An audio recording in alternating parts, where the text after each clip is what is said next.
চকুত হৈ আদৰণি জনাবলৈ সাহস কম তেওঁলোকৰ নহয়। মুছলমানে ইয়াতে চান্স লৈ পেলাই থকা নাই, মুছলমান চইচ লৈ পেলাই আছে। এই সব দেশদ্ৰোহী, আৰু এই দেশদ্ৰোহীৰে গঠিত হৈছে এই কিছুমান দল সংগঠন। মুখ্যমন্ত্ৰীৰ অচিনাকি ভাষ্যত এতিয়াও প্ৰতিক্ৰিয়া অব্যাহত আছে। ৰাজ্যজুৰি কেব চালকসকলে তেওঁলোকৰ প্ৰতিবাদ প্ৰদৰ্শন কৰিছে। সংবাদমেল যোগে তেওঁলোকৰ ক্ষোভ তেওঁলোকে প্ৰদৰ্শন কৰিছে। স্বাধীনতা দিৱসৰ ভাষণত এগৰাকী মুখ্যমন্ত্ৰীয়ে ৰাজ্যখনৰ উন্নয়ন অথবা সাম্প্ৰদায়িক ঐক্য বা ৰাজ্যখনক কিদৰে আগুৱাই নিব পৰা যায় সেই সম্পৰ্কে বক্তব্য ৰখাটো সকলোৱে বিচাৰিছিল।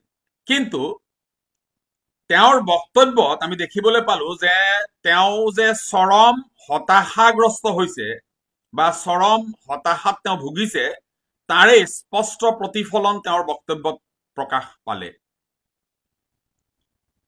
আজি বৰ হাস্যকৰ কথাটো হৈছে যে এগৰাকী সাহসী মুখ্যমন্ত্ৰীৰ শাসনত অসমৰ আদালত, অসমৰ বিশ্ববিদ্যালয়, অসমৰ চিকিৎসালয়সমূহ, অসমৰ যিসমূহ কেব চলে সেইসমূহ আৰু সৰ্বত্ৰতে অচিনাকি মানুহৰ পয়োভৰ হৈছে। এতিয়া আটাইতকৈ ডাঙৰ প্ৰশ্ন আহিব যে এইগৰাকী সাহসী মুখ্যমন্ত্ৰীৰ গৃহ বিভাগ, পুলিচ প্ৰশাসন থাকোতেই কিদৰে অচিনাকি ব্যক্তিসকলে দপদপাবলৈ পালে? এখন ৰাজ্যত অচিনাকি মানুহে এনেদৰে আইন, আদালত, চিকিৎসালয়, মহাবিদ্যালয়, বিশ্ববিদ্যালয়, কেব চালনাত যদি দপদপাব পাৰে তেন্তে সাধাৰণ মানুহৰ নিৰাপত্তাৰ প্ৰশ্নটো কিন্তু সাংঘাতিক ধৰণে ইয়াত উত্থাপন হৈছে। আজি মই ব্যক্তিগতভাৱে বিশ্বাস কৰো যে মোৰ ঘৰৰ চাৰিওফালে যদি অচিনাকি মানুহৰ সমাৱেশ মই দেখিবলৈ পাওঁ মই নিশ্চয়কৈ শংকিত হম।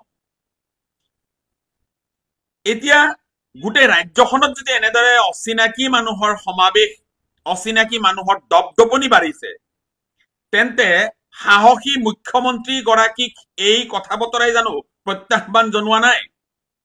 এগৰাকী মুখ্যমন্ত্ৰী হিচাপে তেওঁ এই প্ৰত্যাহ্বান সাহসিকতাৰে গ্ৰহণ কৰি এই অচিনাকি মানুহবোৰক চিনাক্ত কৰি তেওঁ আইনৰ আওতালৈ আনি সেইসকলক বিহিত ব্যৱস্থা কিয় এতিয়ালৈ লব পৰা নাই এই কথাটোৱে সকলোকে আচৰিত কৰি তুলিছে। ইণ্টাৰেষ্টিং কথাটো হ'ল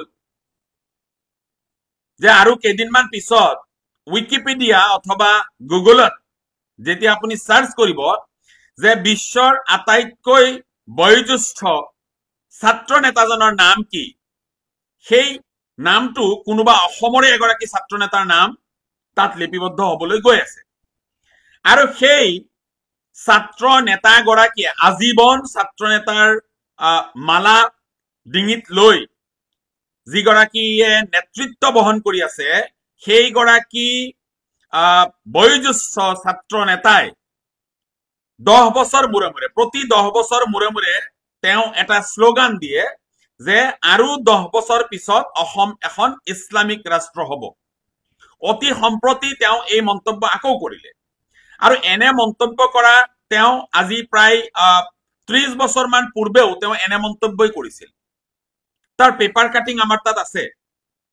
সেইগৰাকী ছাত্ৰ নেতাই ঘৰত বহি এই যে মন্তব্যবোৰ কৰে আৰু এছাম শিয়ালে তেওঁৰ সেই কথাত হোৱা দিয়ে। বৰ আচৰিত কথা, মানে বিবেক শূন্য মানুহৰে গোটেই ৰাজ্যখন ভৰিছে বুলি পেলাই অকণমান সন্দেহ হয় কৰবাত। নহলে এই যে আজিৰ পৰা 30 বছৰ পূৰ্বে যিটো বাক্য, যিটো শব্দ তেওঁ ব্যৱহাৰ কৰিছিল যে অসমখন অহা 10 বছৰৰ পিছত ইছলামিক ৰাষ্ট্ৰলৈ পৰিণত হ'ব, 30 বছৰ পাৰ হ'ল, এতিয়া আকৌ সেই একেই বাক্য তেওঁ কবলৈ আৰম্ভ কৰিছে। কাৰ প্ৰৰোচনাত কৈছে, কৰ পৰা কৈছে, এয়া অসমৰ যিখিনি বুদ্ধিজীৱী আছে, যিখিনি মানুহ অকণমান সচেতন, যিখিনি মানুহে অসমৰ উন্নতি বিচাৰে, যিখিনি মানুহে অসমত সাম্প্ৰদায়িক ঐক্য বিনষ্ট নোহোৱাটো বিচাৰে, তেনেবোৰ মানুহে এই কথা বতৰাবোৰ বুজি পাইছে। যেতিয়াই নিৰ্বাচন আহে তেতিয়াই এইসকল তথাকথিত গেৰুৱা শিবিৰৰ স্লিপাৰ চেল, এওঁলোক গেৰুৱা শিবিৰৰ, গেৰুৱা বাহিনীৰ স্লিপাৰ চেল হিচাপে তেওঁলোকে বহু দীঘলীয়া সময়ৰ পৰা অসমত কাম কৰি আহিছে আৰু তেওঁলোক জাগ্ৰত হৈ পৰে আৰু সেই গেৰুৱা শিবিৰৰ শ্ৰুতলিপি মতে তেওঁলোকে এটা বিষ বাষ্প তেওঁলোকে বিয়পাই দিয়ে যে অহা 10 বছৰৰ পিছত অসম ইছলামিক ৰাষ্ট্ৰ হ'ব। এই যে এটা ফবিয়া, এই ফবিয়াটো ক্ৰিয়েট কৰি তেওঁলোকে এটা মুছলমান বিদ্বেষ গোটেই ৰাজ্যখনত বিয়পাব বিচাৰে, যাৰ জৰিয়তে ন্যস্ত স্বাৰ্থ জড়িত যিখিনি মহল আছে তেওঁলোকৰ ৰাজনৈতিক যিটো তেওঁলোকৰ অভিলিপ্সা সেইটো তেওঁলোকৰ পূৰণ হয়। আৰু তাত এইসকল তথাকথিত বয়োজ্যেষ্ঠ, বিশ্বৰ আটাইতকৈ বয়োজ্যেষ্ঠ ছাত্ৰ নেতাসকলৰ স্বাৰ্থ পূৰণ হয়। আজি কিছুমান টকশ্বত দেখিছো, মই সেইসকলক চেলুট জনাইছো যে কিছুমান ব্যক্তিয়ে টিভিৰ টকশ্বসমূহত প্ৰশ্ন কৰিছে যে যিসকল এনেদৰে নেতৃত্ব লৈ আছে, তথাকথিত কিছুমান ছাত্ৰ নেতা, কিছুমান তথাকথিত দলৰ নেতা, কিছুমান তথাকথিত সংগঠনৰ নেতাৰ সোৰ্স অফ ইনকামটো কি, তেওঁলোকৰ সোৰ্স অফ ইনকামটো কি, যিটো সোৰ্সৰ জৰিয়তে তেওঁলোকে তেওঁলোকৰ জীৱিকা নিৰ্বাহ কৰে, সেইবোৰ কথা ৰাজহুৱা হ'ব লাগে আৰু এই কথা বতৰাবোৰ অসমৰ ৰাইজে প্ৰশ্ন কৰিব লাগে যে এই যে এচি ৰুমত বহি সংবাদমেল সম্বোধন কৰোতে তেওঁলোকে যে ডিঙিৰ শিৰ ফুলাই চিঞৰ বাখৰ হুলস্থুলবোৰ কৰে, একো নকৰাকৈ সংগঠন কিদৰে চলায়, একো নকৰাকৈ ছাত্ৰ নেতাৰ ভাওটো তেওঁলোকে কেনেকৈ জুৰে, তাৰ অৰ্থ আমি মানি ল'ব লাগিব, বুজি ল'ব লাগিব। অধিকাংশ এই দল সংগঠনবোৰৰ সোৰ্স অফ ইনকাম হৈছে দাবী ধমকিৰে চান্দা সংগ্ৰহ কৰা, আৰু এয়াই হৈছে এটা সংস্কৃতি, এইটো এটা সংস্কৃতিলৈ পৰিণত কৰা হৈছে চান্দা সংগ্ৰহ। কাৰোবাৰ কৰবাত অকণমান দুৰ্বলতা দেখিলে সেই দুৰ্বলতাক তেওঁলোকে হাতিয়াৰ হিচাপে লৈ, আৰু সেই দুৰ্বলতাক হাতিয়াৰ হিচাপে লৈ তেওঁলোকে তাত দাবী ধমকিৰে চান্দা সংগ্ৰহ কৰি তেওঁলোকৰ জীৱিকা নিৰ্বাহ কৰে। এতিয়া অসম ৰসাতলে গলেও তেওঁলোকৰ একো আহে নাযায়, তেওঁলোকে চান্দা সংগ্ৰহ কৰি জীৱিকা নিৰ্বাহ কৰিব পৰা এটা পৰিৱেশ তেওঁলোকে পালেই তেওঁলোক সন্তুষ্ট। আজিকালি দেখিছো কিছুমান এই যে কয় নহয় বাপেকৰ হোটেলত খোৱা, কিছুমান বাপেকৰ হোটেলত খোৱা অলগদ্ধ, লিখা পঢ়া আধাতে সামৰি কিছুমান অলগদ্ধই বাপেকৰ হোটেলত খাই গাত অকণমান তেল বন্ধাই তেওঁলোক এতিয়া ইটা ভাটা সময়ত ঘূৰি ফুৰিছে মিয়া খেদিবৰ বাবে। এইকেইটাক যদি প্ৰশ্ন কৰে শিক্ষাগত অৰ্হতা কিমান, এই গোটেইকেইটা আণ্ডাৰ মেট্ৰিক, এইকেইটা আণ্ডাৰ মেট্ৰিক।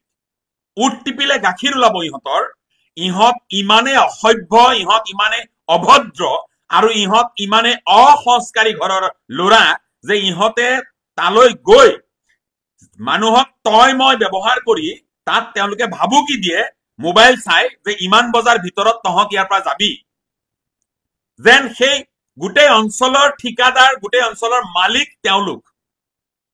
এইসকল এনেকুৱা অসংস্কাৰী ঘৰৰ ল'ৰা।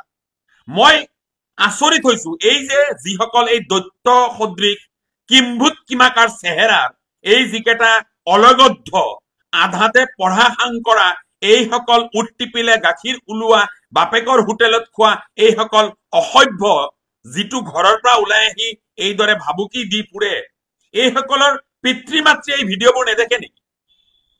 এইসকলৰ পিতৃ মাতৃয়ে তেওঁলোকৰ পুত্ৰই কৰা সেই হিজৰাৰ দৰে আচৰণবোৰ নেদেখে নেকি? লাজ নাপায় তেওঁলোকে যে এনে হিজৰা সন্তান জন্ম দিছে, এওঁলোকে এনে হিজৰা আৰু কাপুৰুষ জন্ম দিছে যিসকলে ইটা ভাটা সমূহত গৈ বা শ্ৰম কৰি থকা মানুহবোৰক ভাবুকি দিয়ে, তেওঁলোকে আমি সৰুৰে পৰা জানি অহা কথাটো হল দুৰ্বলৰ ওপৰত দম দিয়া ভাবুকি দিয়া মানুহবোৰক আইদাৰ কাপুৰুষ বুলি কয় আৰু নহলে হিজৰা বুলি কয় তেওঁলোকক এই কাপুৰুষ আৰু হিজৰাৰ দলৰ ওপৰতে এতিয়া গোটেই অসমৰ ভৱিষ্যতটো নিৰ্ধাৰণ কৰিবলৈ একাংশ নহয় এই এগৰাকী ব্যক্তিয়ে অসমক এৰি দিছে জাত্যাভিমান জাগ্ৰত কৰিবলৈ কৈছে যে অসমৰ ডেকা শক্তি জাগ্ৰত হ'ব লাগে নহলে 10 বছৰৰ পিছত অসমত অচিনাকি মানুহে পতাকা উত্তোলন কৰিব অচিনাকি মানুহে মন্ত্ৰী হ'ব তেতিয়াতো আমি আৰু লাজ পাওঁ যে বীৰৰ দৰে আচৰণ কৰা কোনোবা সাহসী ব্যক্তি যেতিয়া কয় যে মই অমুক দলত থাকোতে বীৰৰ দৰে আছিলো আমি দেখিছো কিমান বীৰৰ দৰে তেওঁ আছিল আমি দেখিছো তেওঁ আগত থকা দলটো তেওঁ কিমান বীৰৰ দৰে আছিল আমি দেখিছো সেই ফটো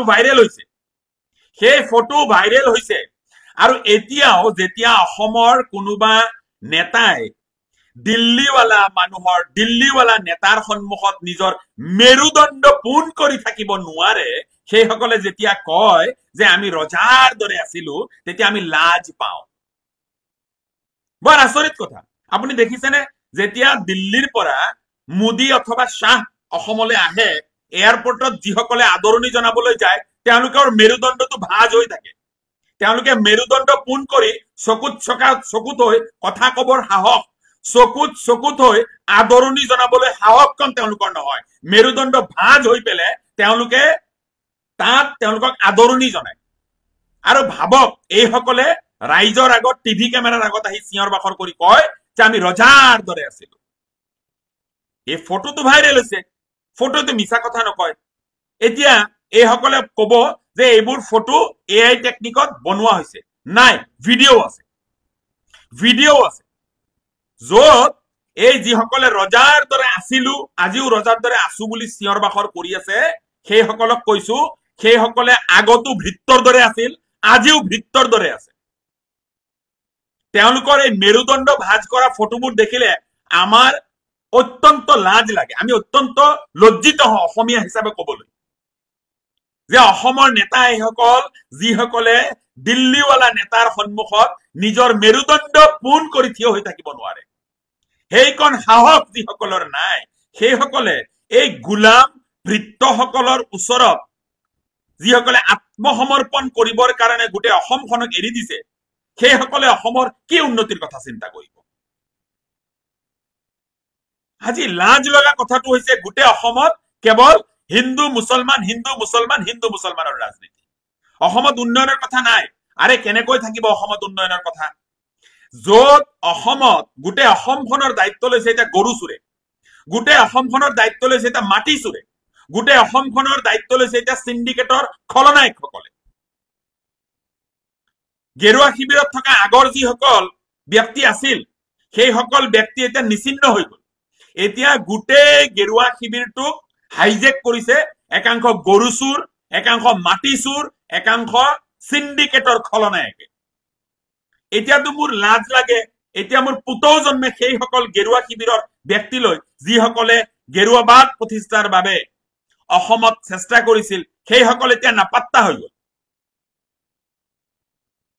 সেইসকললৈ মোৰ পুতৌ জন্মে অসমৰ সুধী সমাজৰ সেইসকললৈ পুতৌ জন্মে এজনেতো গোটেই অসমত এই IMDT আইন বা এই ধৰণৰ কথা বতৰা বিলাক লৈ এসময়ত তেওঁক নায়ক খোজোৱা হৈছিল তেওঁ গায়েব এতিয়া গায়েব তেওঁ নাই কাৰণ এই গৰু চুৰ এই মাটি চুৰ এই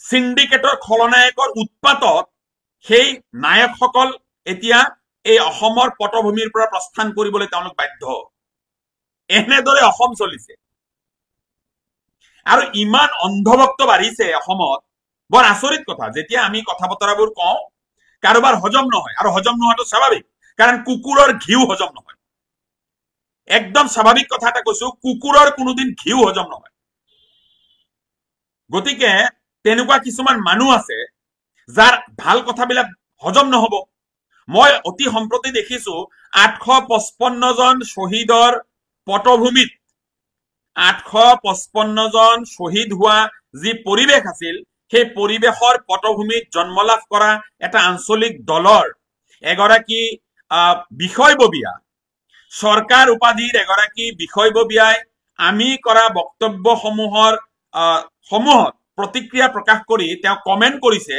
যে মুছলমানসকল এই দেশত কাৰ অধিকাৰ লৈ আছে, মুছলমানসকলে এই দেশ ত্যাগ কৰিব লাগে।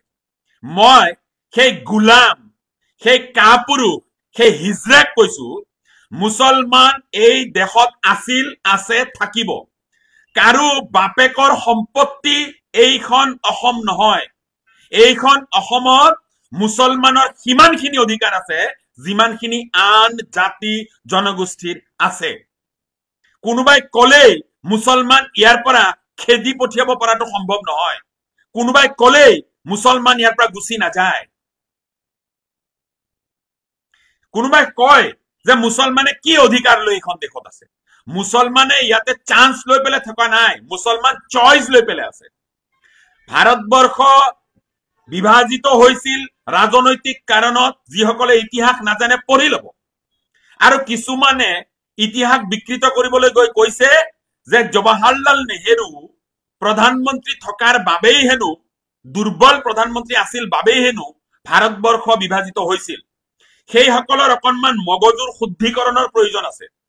গোমূত্ৰৰে সেইসকলৰ মগজুৰ শুদ্ধিকৰণৰ প্ৰয়োজন আছে, যিসকলে এনেবোৰ বিকৃত তথ্য ৰাজহুৱাভাৱে মানুহক প্ৰদান কৰে। এই চৰকাৰ উপাধি এগৰাকী এই অসম গণ পৰিষদৰ বিষয়ববীয়াই যি মন্তব্য কৰিছে, সেই মন্তব্যৰ বিৰুদ্ধে আদালতত গোচৰ তৰা হৈছে।